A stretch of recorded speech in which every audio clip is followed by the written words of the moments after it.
Hi, good morning. Okay, I'm gonna get more notes for exam number 2, and this is my second one. For chapter 25, I will say we don't have I will say the actual problem solving for this chapter. It is so connected with chapter 26. Then the information provided here, we are going to maybe use it more in chapter 26. Now, of course, here we're going to cover current, resistance, and electromotive force.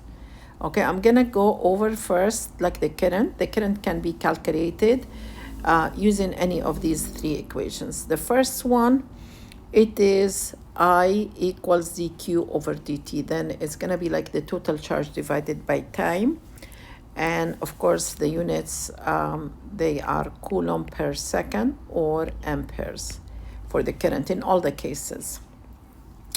The second one is going to go when we are going to go very deep inside the metal and look at the charges, or like even if it is a solution that is going to have a current, then I'm going to look more into what is really the actual charge carriers. This N is going to be the total number of carriers per unit volume, and Q is going to be the charge, and VD here, it is called the drift velocity of these charge carriers times the acceleration, times the area. All right, and of course here also we are measuring in amperes. The last one, it is Ohm's law, and Ohm's law, it is more macroscopic, like I will measure what is the potential difference, and I will, I know what is the resistor, then I will be able to calculate the current. Now, these are also, again, they are equivalent, then based on what you are given, you will be able to use one of them. In chapter 25, mostly we are going to work in with this one, and I will say here there are many occasions where we're going to have a conductor and we're going to tell you some information about it, like one type, let's say silver or copper, and we're going to try to find what is the number of carriers per unit volume. And here Q is going to be the charge of the electron, and the area is the cross-sectional area of that wire. Just maybe you need to focus on these type of examples for chapter 25. Another quantity here which is important, we call it the current density, and it is the current per unit area. Then J, it's a vector quantity that equals again N, which is the number of carriers per unit volume, times Q times the drift velocity. Another quantity that we did talk about in this chapter is how we calculate R, which is the resistance of any wire. Rho here, it is called the resistivity, and it is a characteristic for every material. And I will say L, it's the length of the wire, and A, it is its cross-sectional area. Now, regarding the electromotive force, okay, I will say, although we would call it a force, it's not a force. It is just here a term that we are using. And remember the source that is going to provide potential difference in the circuit, or the one that is going to provide energy for the circuit. We call it EMF, which is actually the battery or the source that I'm going to have in the circuit. And we usually use that E to represent it. Now, if my source is ideal, then there is no internal resistance, and therefore I will say VAB, which is the voltage across, or the potential difference across the resistor, across the source is going to be EMF. Now, there are many occasions where we, of course, we will not ignore it. Then I will say there is like the box inside the source. We have this little r, which is, we call it the internal energy, and this is the EMF. Then if I wish to find what is really the potential difference, VAB is going to be EMF minus IR, because you can think of it as if that little resistor is going to steal some of the potential difference. For calculating the current, we are the total current of the circuit. You need to, and this is, I will say, Ohm's law, EMF divided by the total resistance, which is the external resistor plus the internal. Another concept, and this one also, it can be used in all the examples that you're going to find in chapter 26 or like in chapter 25, which is the energy and power in electric circuit. It's very important to understand that in general, power here, it is the potential difference that times I. If I have a pure resistance, which is the one that we represent like this, then that power is going to be VAB times I equals I squared times R, or VAB squared over R. We did the other terms using Ohm's law.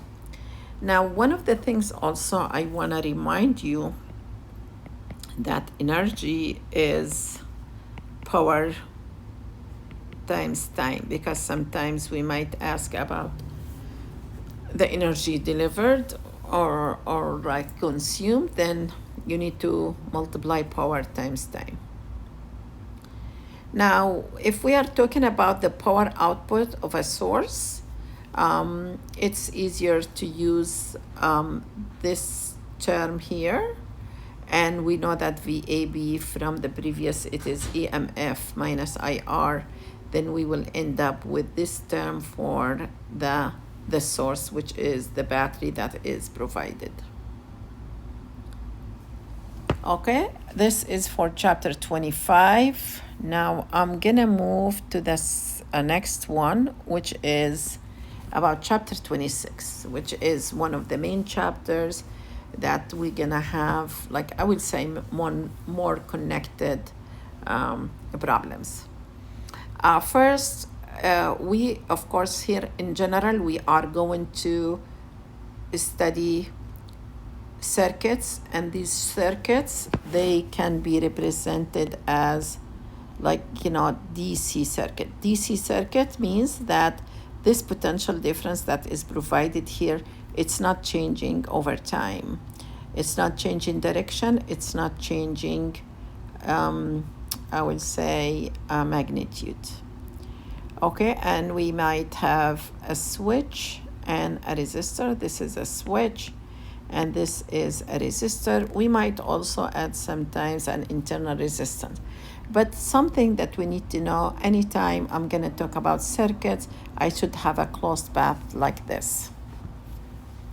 One of the main topics in this chapter is resistors in series and parallel. We need to note that series means one route, which means it's going to be the same current will go through all the resistors. And in the main lecture, I have like derived the equation, and this is the equation that we are going to use. It's like the rules are switched for capacitors and resistors.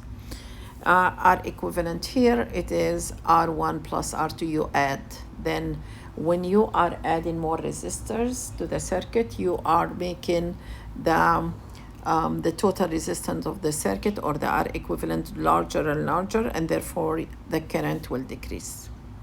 For a parallel connection, this means that the circuit will branch, and that means the potential difference is the same. For example, like it's going to be something like this, okay, because, okay, I will say all the resistors, like this point is the same as this one. All of the, like, these here, they have the same potential, but it is different from, and these are the 3 points that they are really the same as well. Then and it's very important to understand which quantity will be constant. In the series connection, we know the current will be constant, and here we know that I will say the potential difference or the voltage is going to be the same. Now, some circuits are very complex, which means we will not use this technique, which is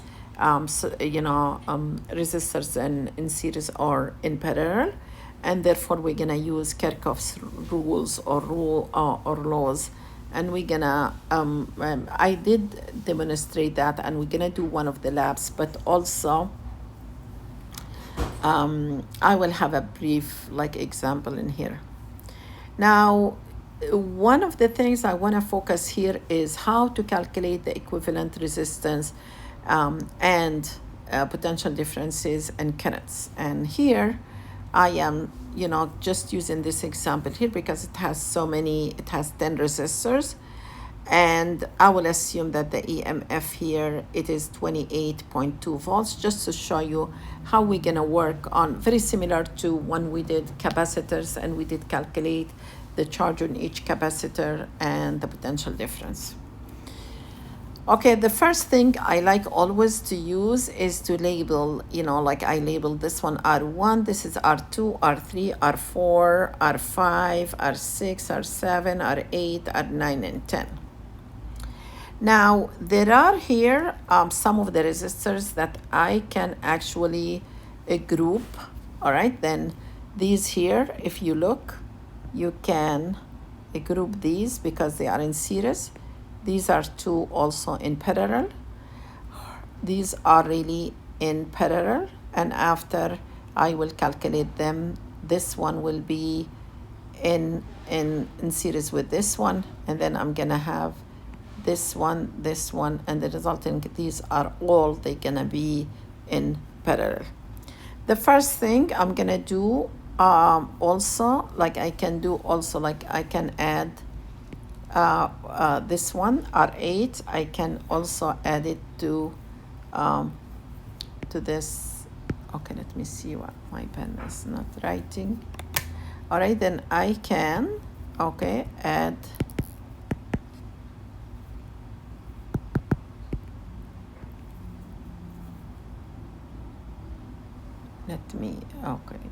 this is, it was C, all right, yes. I can add R8 to the ones in series. Then I can group the resistors R1, R2, and R8 in series. And then R128 is going to be R1 plus R2 plus R8. And that is adding 25 plus 30 plus 40, and that is 95 ohms. Now R9 and R10 are both are in parallel. Then I can say 1 over R equals 1 over R9 plus 1 over R10. And since they are equal, we know that is going to be 50 divided by 2, which is 25 ohms. Okay, now for this part here, okay, I'm done with this, R6 and 7. I want to take, if I can have a screenshot of this. If I can get it only this. Okay. All right, for these ones here, paste.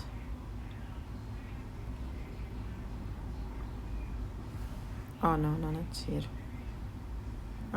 Here.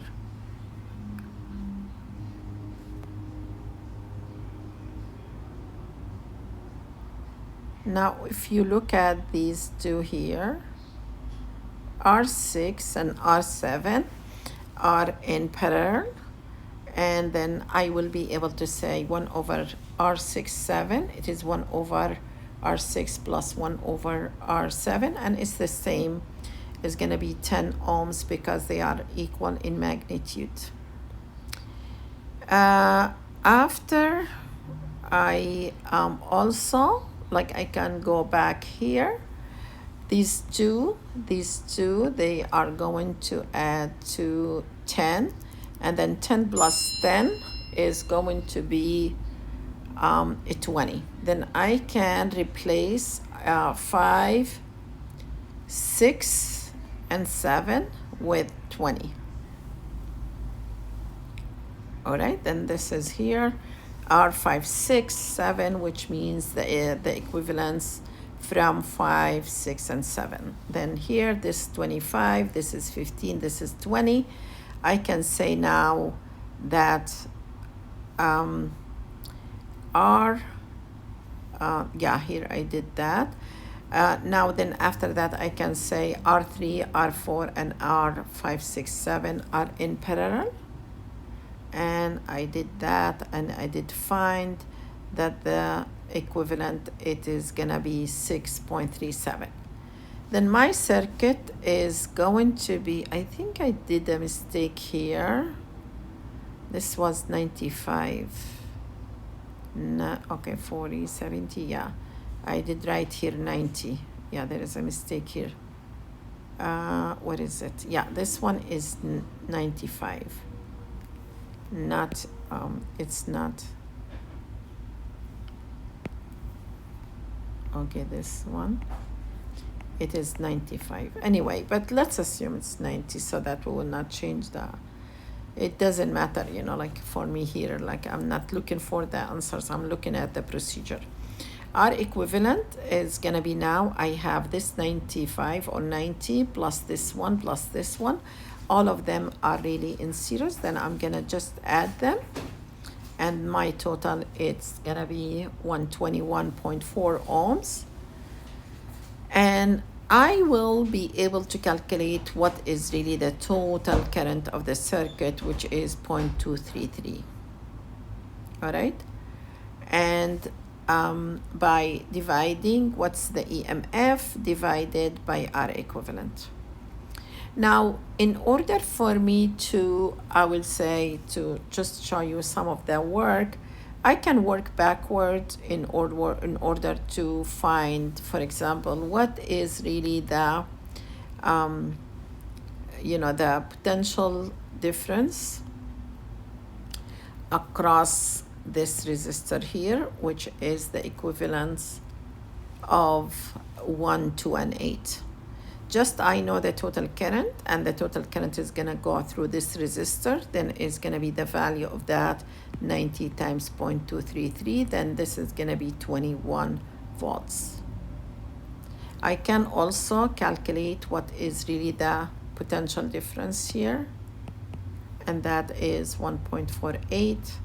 I can calculate what is really the potential difference across this one here, 9 and 10, and that is 5.83.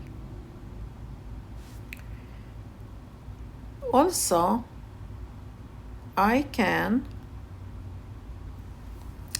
go one more step from here to here, and I know that, okay, the potential difference here, we did calculate it to be 1.48, then it's gonna be here 1.48,